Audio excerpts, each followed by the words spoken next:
Yo guys, I was looking for some near field monitor references and basically IK Multimedia just hooked us up. This is called the iLoud Micro Monitor Pro, and then it's paired with this new system called the Arc Studio. It's basically a room correction system and it's super advanced. So I'm gonna hook all this up in a second and we're gonna make a track with this. I wanna thank Star Ackerman for hooking this up. I think we met way back in NAMM 2018, so I wanna thank you. Wow, this is fire. First of all, these are super lightweight, which means you guys could take these on the go. And this is gonna be fire because my room does have acoustic treatment, but it's not like perfectly treated to where I have stuff above me, stuff next to me, fan above me. So there's a lot of things that I can't really correct easily. So I'm going to rely on this to now get my monitors more accurate, because when you guys are mixing, it's all about accuracy. Are you hearing the actual thing that you're actually producing? So that's the secret. So let's hook all this up and then we'll make a track using this stuff today. Forgot to mention, it comes with a microphone with the speakers. So again, I'll figure out why we get this microphone. I didn't read through everything just yet, but it comes with this microphone with these speakers. So a quick update as I'm unboxing, it actually has this little stand at the bottom. So if you guys want to put this on the desk, you could actually angle it. And then at the bottom here too, it has like a stand hole. So basically I think certain stands you could twist this on a stand, like a tripod. That's the word I'm looking for, a tripod stand. And I love the front where it's like metal. So it's not easily, you could push it and dent it like everything else. And man, this thing is sturdy. For the size, this thing is sturdy. It's not super heavy. These monitors are super compact. You could take these right inside your backpack and take it to the studio. I'm actually shocked at how compact these are. So on the back, we have XLR input. Sorry, the camera's a little out of focus. I'm using my phone on this part, but basically you have an XLR in the back.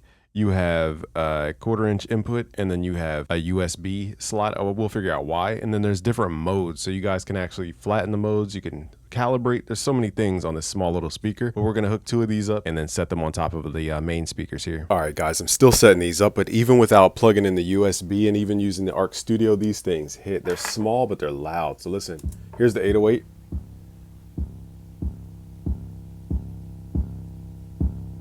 You can really feel the 808. It doesn't have as much sub. It doesn't have like 20 hertz, 40 hertz, like that low end, but you feel the 808.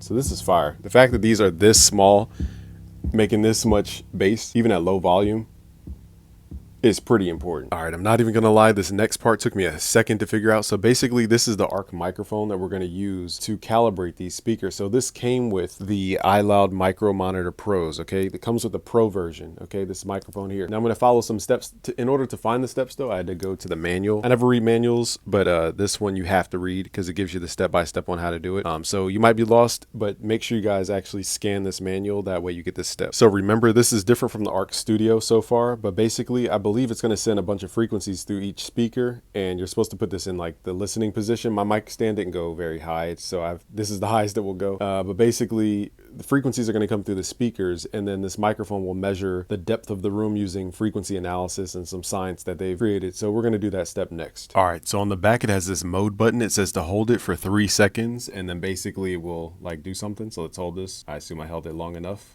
Okay, let's go to the front. It says it should have a white blinking motion. Okay, cool. And then it says to press mode 1 more time to begin the calibration process. So let's go. Boom. And then now it's going to send frequencies to the microphone after a 5-second countdown.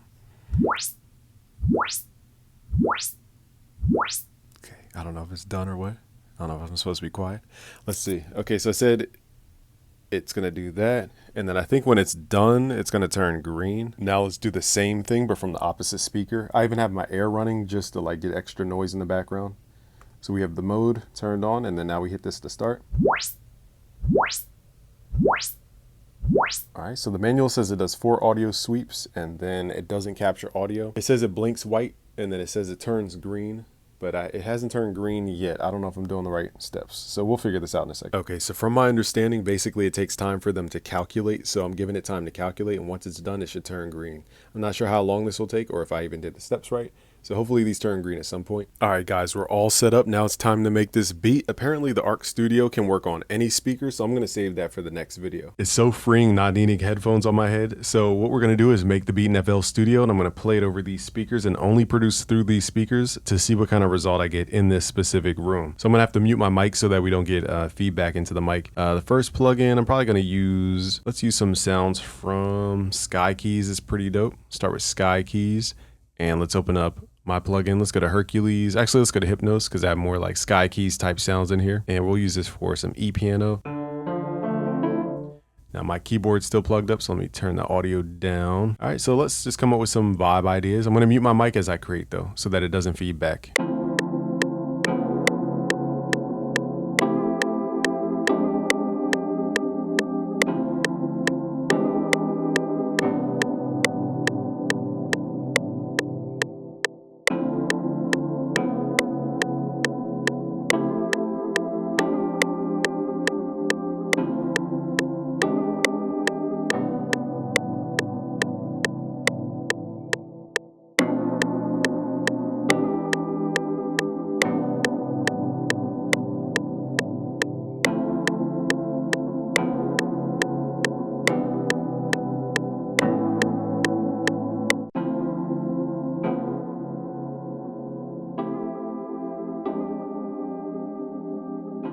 Okay, so now we got the chords down. I'm gonna add some melody and some rhythm underneath.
Now let's add some more accent sounds in here from my plugin called Hypnos.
let's start bringing in some rhythms here, and then we'll tighten up the top line.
All right, so I changed the chords just so it's more rhythmic.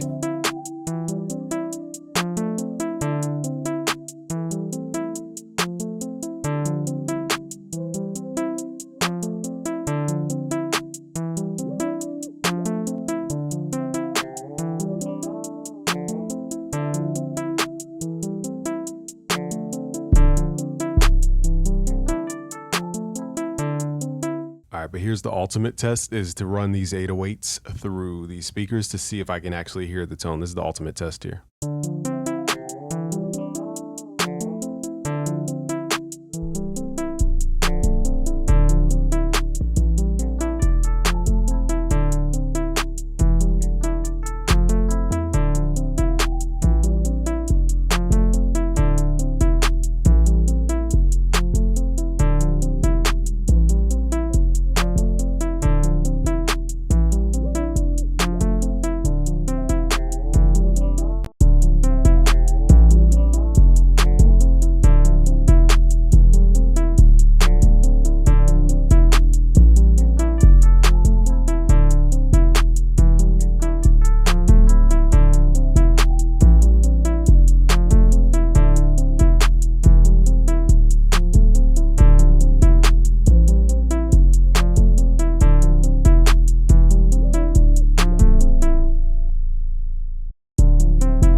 I'll say for the 808s, it basically lets you hear what somebody on a mobile device would hear, and you hear what they would hear. So you're like, oh, I do need to be in that octave. It helps you decide more in your 808s. So I didn't play super low notes, and I didn't play anything higher or more aggressive, because I could hear that tone when I really hit the key.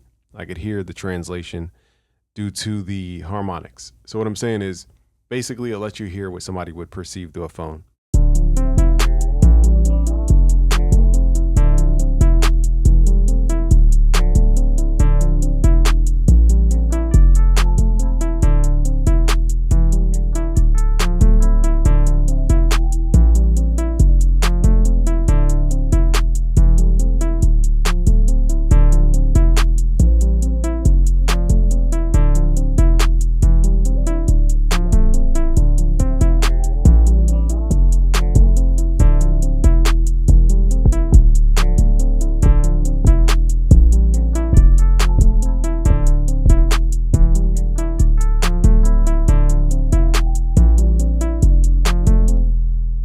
So what this is showing me so far is that basically I tend to overly fill the bass with a kick and an 808. This song only needed the 808.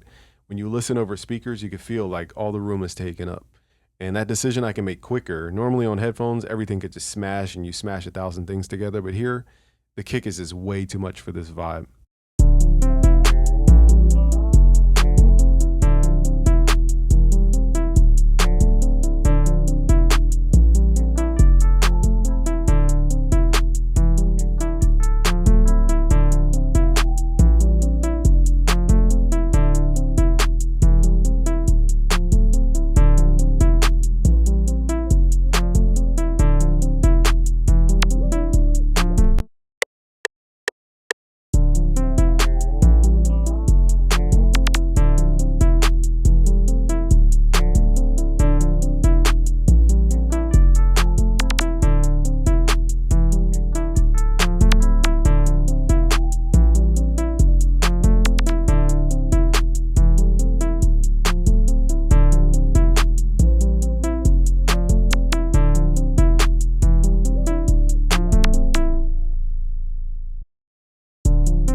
So I love hearing the energy of the beat over these speakers. This song just needs like an atmospheric reverb-y type sound in the background.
So what I love about these speakers is it's not like overly low to where the whole room is just rumbling. It like gives me enough information to really bop to the beat. I could feel the motion of the beat, and I could feel the energy of the beat, the danceability of the beat. That's what I like about these speakers. You could actually hear everything you need to know as a music producer. So basically I could feel the mix is way more dynamic because I could feel the push and pull of the speaker. And so that creates more movement in the actual track. So my results are more dynamic, that's for sure. Let's play this all the way through. And I'm listening over headphones this time just to see what it sounds like compared to producing. And it's crazy the difference when you produce over these speakers versus headphones. You get way more dynamic.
So we're going to continue this series with the IK Multimedia speakers. Again, they're called the iLoud Micro Monitor Pros. Okay, so it comes with that calibration system for you guys. Subscribe if you're new. Peace.